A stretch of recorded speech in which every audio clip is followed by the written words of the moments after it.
nikad ne umire. Na prvi pogled Marko i Ana bili su običan mladi par, zaljubljeni i nerazdvojni. Ali njihova ljubavna priča bila je sve samo neobična. Jedne večeri, dok su bežali od policije, bez jasnog razloga, osim želje za slobodom, dogodila se strašna saobraćajna nesreća. Ana nije preživela. A Marko, u šoku i nespreman da se suoči sa posljedicama, pobegao je sa mesta nesreće. Godinama kasnije, Marko je živeo tiho, udaljen od svih, baveći se pejzažnim fotografijama u malom gradiću na obali. Iako je vreme prolazilo, senke prošlosti nikada ga nisu napuštale. Svaka fotografija, svaki prizor koji je uhvatio, podsjećao ga je na Anu i na večeri koje su proveli sanjajući o budućnosti. Jednog dana, dok je šetao pijacom, primetio je mladu devojku koja je prodavala cveće. Bilo je nešto u njoj što ga je neverovatno privlačilo. Činila mu se poznato. U načinu na koji se smejala, u pogledu njenih očiju, jednostavno morao je da joj priđe, iako to nije bio njegov običaj.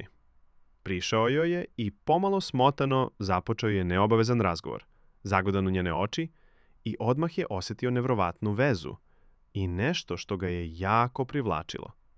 Njeno ime bilo je Lena. Kako su njihovi razgovori postajali svakodnevni, Marko je otkrio da je Lena preživela srčanu transplantaciju godinama ranije.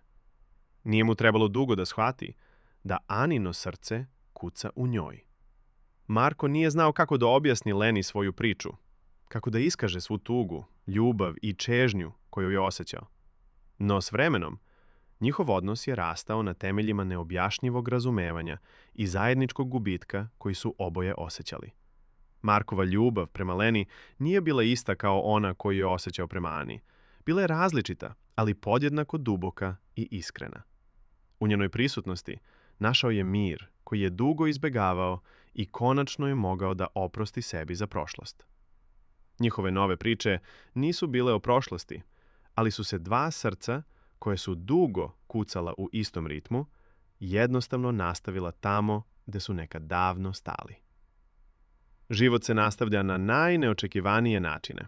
Lena i Marko nastavili su da dele svoje živote, vođeni nevidljivim silama sudbine i ljubavi koja je dokazala da može trajati i preko granica samog života.